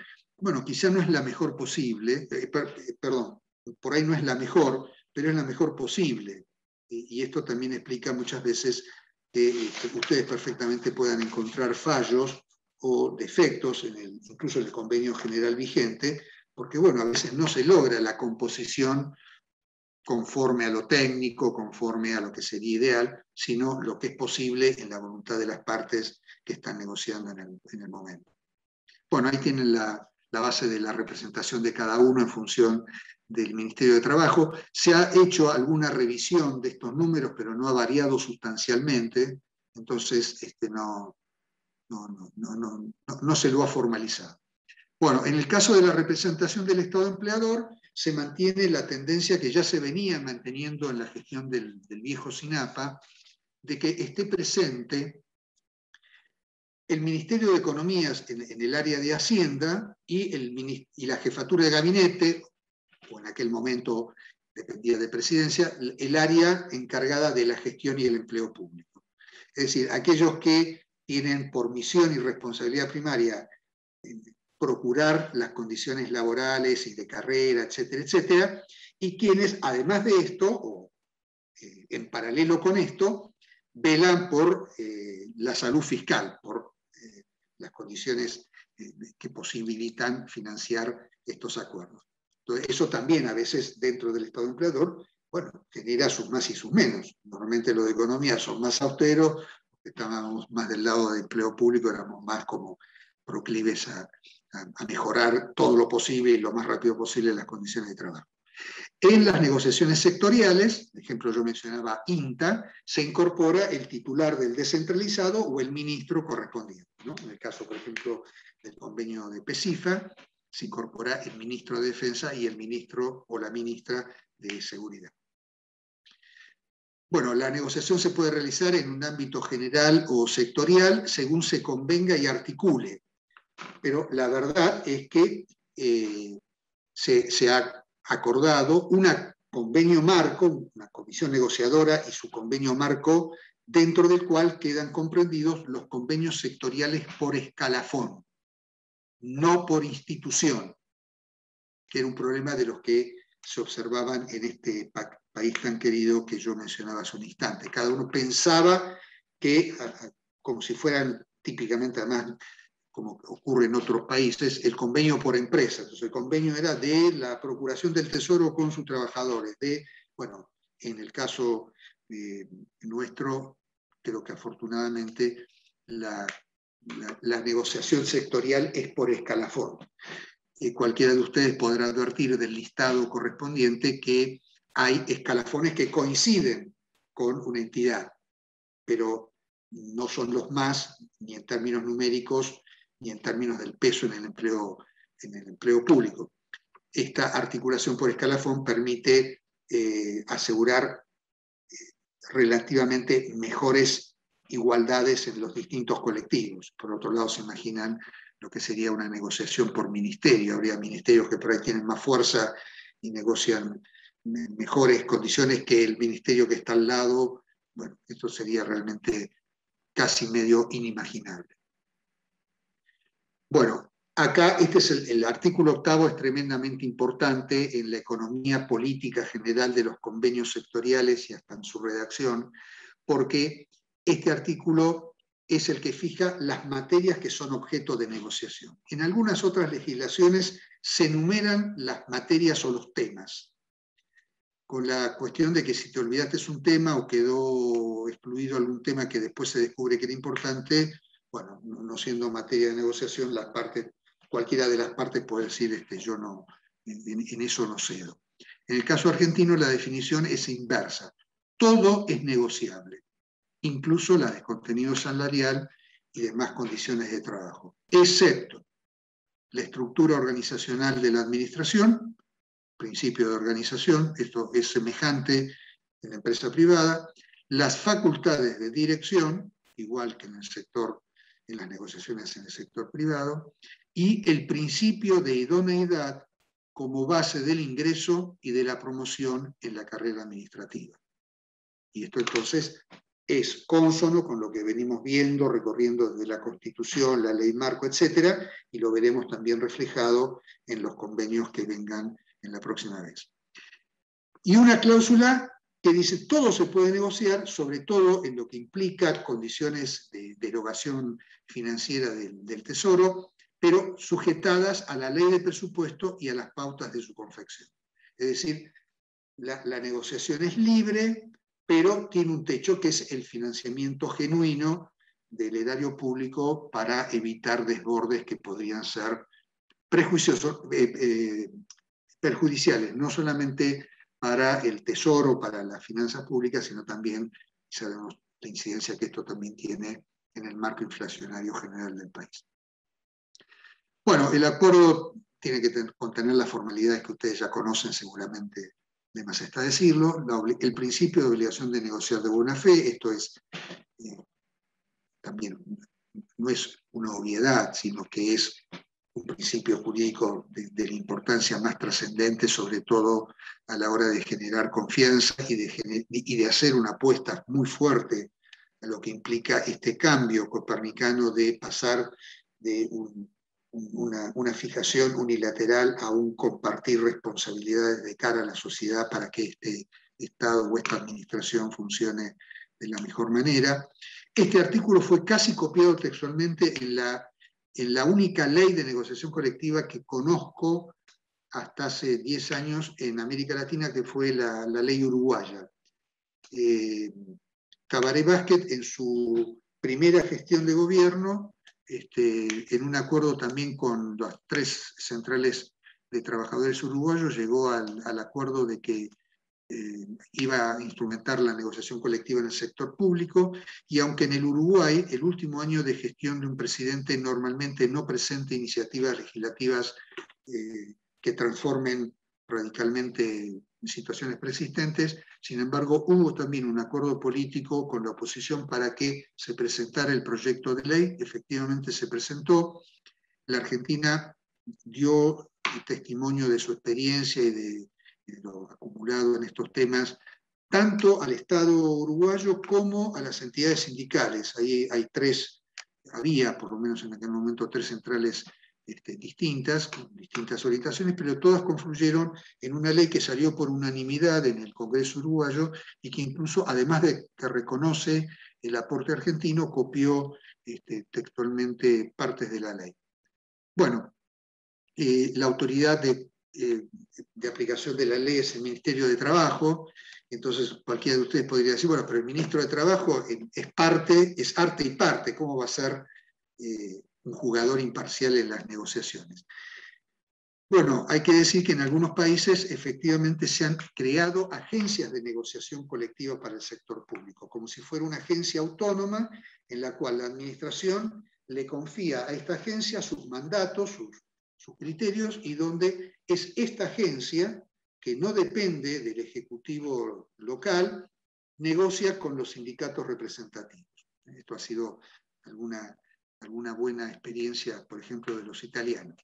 En el caso argentino, esto me parece que no era una idea que podía alumbrar, y entonces se lo empoderó al Ministerio de Trabajo desde la legislación a que pudiera actuar como una autoridad que en esta negociación actúa de manera imparcial, incluso con facultades, y fíjense la última frase, podría dar lugar a sanciones legales por incumplimiento, ¿no? ¿Qué pasaría si el incumplimiento es de la parte estatal? Bueno, imagínense el ministro de Trabajo imponiéndole sanciones. Bueno, no hizo falta, quiero aclararlo, la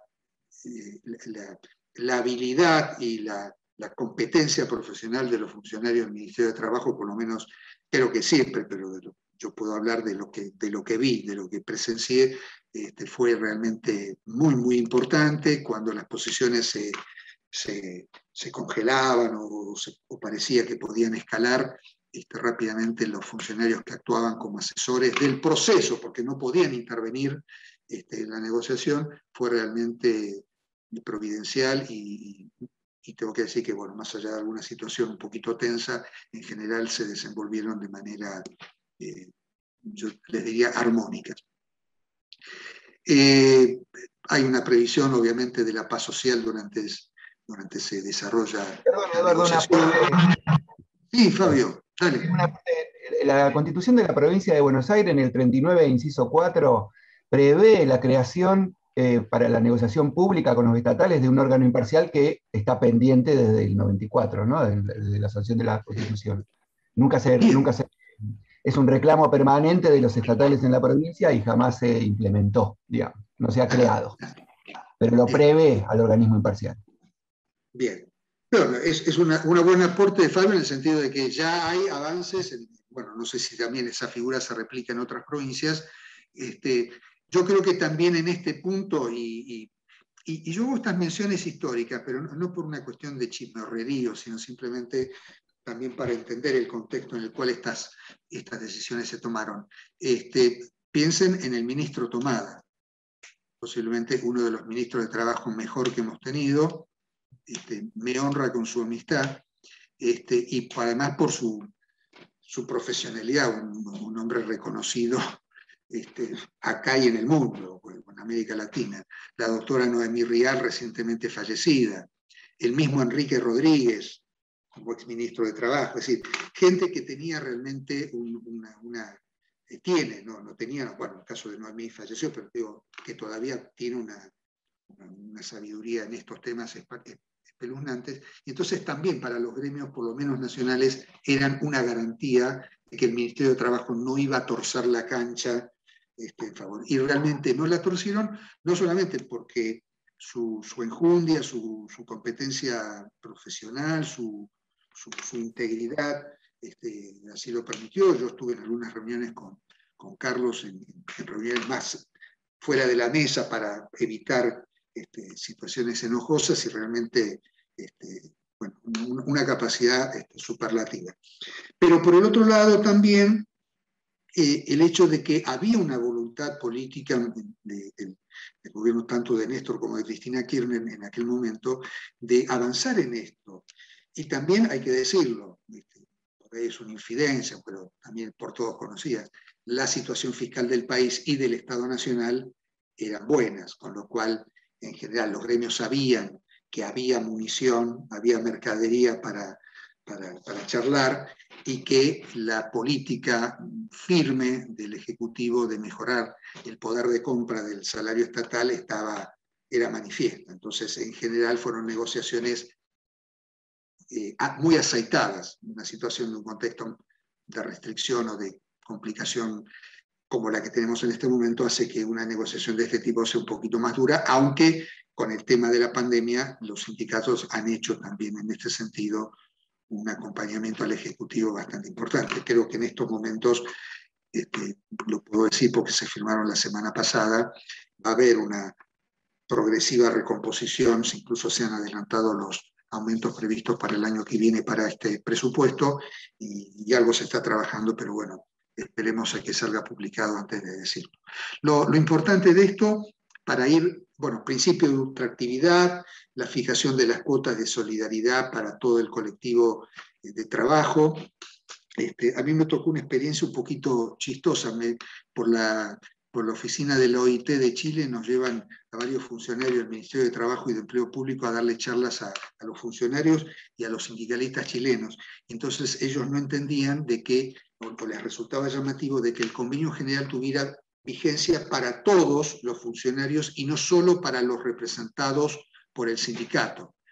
Entonces, cuando esto se produjo un impacto, vamos a tomar un café que ustedes no han tomado por culpa mía, muchos sindicalistas decían, pero nosotros hemos puesto el cuerpo, hemos arriesgado nuestra salud, nuestro empleo, los militantes de nuestro sindicato van a recibir los mismos beneficios que los que se quedan en sus casas o no tienen militancia sindical. Parecía como que el convenio era aplicable a aquellos que eran representados por ser afiliados con los sindicatos. Bueno, para que ustedes vean también cómo en estas cosas a veces hay distintos puntos de vista que tienen que ver con la cultura, la evolución política, gremial, etc.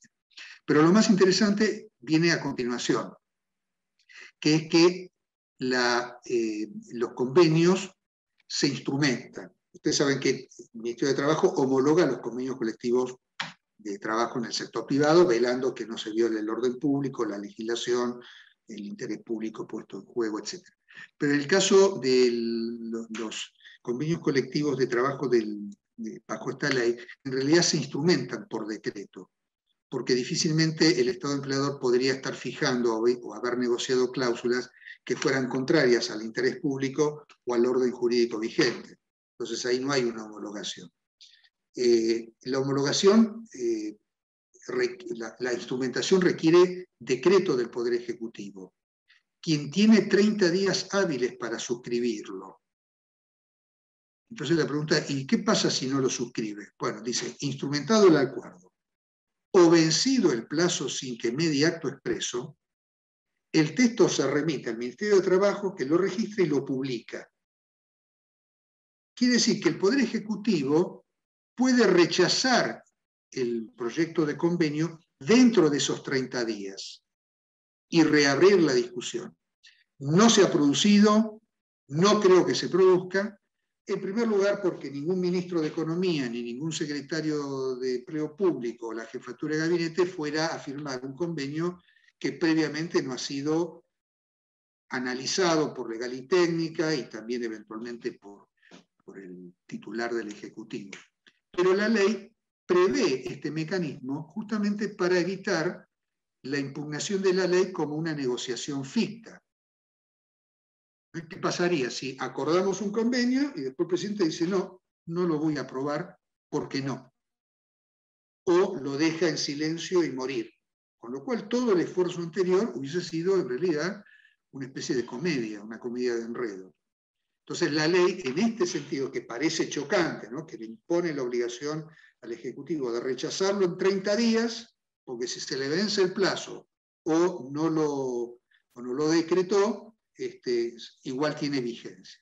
Bueno, a mi juicio, es un gambito jurídico para darle la solidez a la ley de que la negociación no es ficta. El Ejecutivo, a través de sus representantes, acuerda esas condiciones y luego lo instrumenta como titular del Ejecutivo.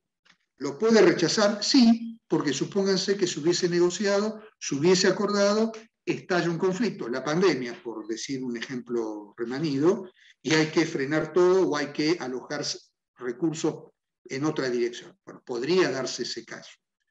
En general, vuelvo a repetir, no se ha producido. No sería descartar que algunos de ustedes dijeran, pero mire, se firmó el acta en tal fecha y se instrumentó el decreto, no sé, 40 días después. Eso no tuvo nada que ver con las disonancias internas, sino simplemente con la tramitación administrativa, los dictámenes de la Procuración del Tesoro, de los servicios jurídicos, etc. Pero en general no ha habido en ese sentido mayor conflicto. Bueno, como ustedes ven, es una ley adjetiva, sencilla, pero que tiene 4 o 5 perlitas, 4 o 5 institutos que reflejan este valor profundo de instrumentar una democratización profunda en los vínculos que establecemos entre la administración y los trabajadores, empoderando para que seamos actores y coprotagonistas de la mejora de las condiciones de trabajo, no solamente en cuanto a beneficios, sino en cuanto a eficiencia, eficacia, prestación de un servicio a la comunidad como corresponde, etcétera, etcétera.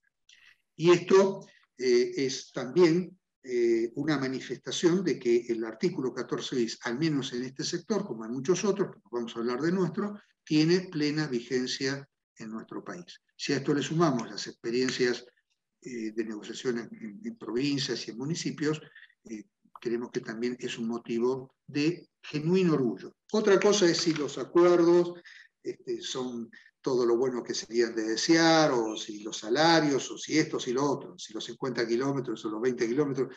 Lo importante es que el mecanismo de diálogo, participación, construcción de confianza mutua, de una responsabilidad compartida para que nuestra administración sea, ojalá, la mejor del mundo, para que nuestro pueblo reciba los servicios y las políticas públicas del mejor nivel. Bueno, a diferencia de otras épocas, donde por ahí éramos convidados de piedra, o simplemente, bueno, negociábamos también, pero no por las vías de un diálogo instrumentado, público, transparente, y que además se expresa en acuerdos que tienen poder legal en todo el sentido del término. Bueno, esto es una novedad en la cual esta experiencia que acaba de iniciarse a partir del año 98, 99, si toman el primer convenio o el segundo, bueno, es algo que habrá que ir mejorando, progresando y perfeccionando en los próximos años. En esto, como estoy jubilado, los veré a ustedes como protagonistas de esta nueva etapa que el país y la administración están ensayando. Bueno, otra vez, perdón, sé que no es muy didáctico porque es toda una corredera, pero bueno, son 3 reuniones, no es posible abarcar con todo el lujo de detalles esto, pero al menos esta gran recorrida para que ustedes, por un lado, si ya lo sabían, para que refuercen los puntos que parezcan ser para ustedes más importantes, para aquellos que por ahí era la primera vez o que todavía no tenían este panorama tan detallador, por lo menos para que sepan dónde ubicar, dónde están las cosas, cuáles son los puntos principales, y después, por supuesto, seguir profundizando en los seminarios de especialización que vendrán. Bueno, como sé que son 11:05, que he hecho abuso del tiempo, pido las disculpas sinceras del caso y quedo, por supuesto, abierto a todo comentario o pregunta que quieran formular. Aquellos que estén cansados o quieran retirarse, lo pueden hacer sin problemas, y aquellos que quieran hacer algún comentario, con todo gusto. Bueno, no sé si he podido hacer todo lo claro y más o menos preciso del caso. Cualquier cosa o duda me la formulan a través de la página, lo voy a contestar a las 48 horas, y sobre todo estimularlos a que, bueno, participen del foro. El foro creo que cierra el viernes, si mal no recuerdo. Las 4 primeras intervenciones que pude ver ayer a la noche, bueno, ya hice un pequeño comentario muy general, no he hecho ningún comentario sobre lo que han opinado, precisamente para dar lugar a que todo el mundo pueda expresarse libremente. Lo haré sobre el final, pero muy interesantes, algunas muy apasionadas, lo cual también era un efecto que quería producir, que se arme lío, que se discuta, que se lea por acá, por allá, pero no se olviden que también hay una preguntita, esa de simulación, ¿no? ¿Qué pasaría si tu ministro o el procurador te dice, vamos por ese lado? ¿Qué cosas habría que hacer o qué sugerencias? Bueno, yo sé que es un ejercicio que lleva mucho más tiempo que un par de días o un foro, eso me queda claro, pero juguemos un poquito, de paso nos divertimos y de paso también en esa diversión movilizamos los antecedentes y lo que ustedes estuvieron leyendo. Bueno, ¿preguntas? ¿Nada? Sí, Roberto. ¿Roberto? No, me parece que levantó la mano por otra. Bueno, no les quito más el tiempo, no quiero abusar de ustedes. Gracias por la paciencia, gracias por la mañana y que tengan buena jornada. Hasta el próximo lunes. Martes. Buen fin de semana entonces. Participen del foro, metan a la lectura ahora de la parte convenial, que será con la que terminamos. Y nada, eso. Hasta la próxima.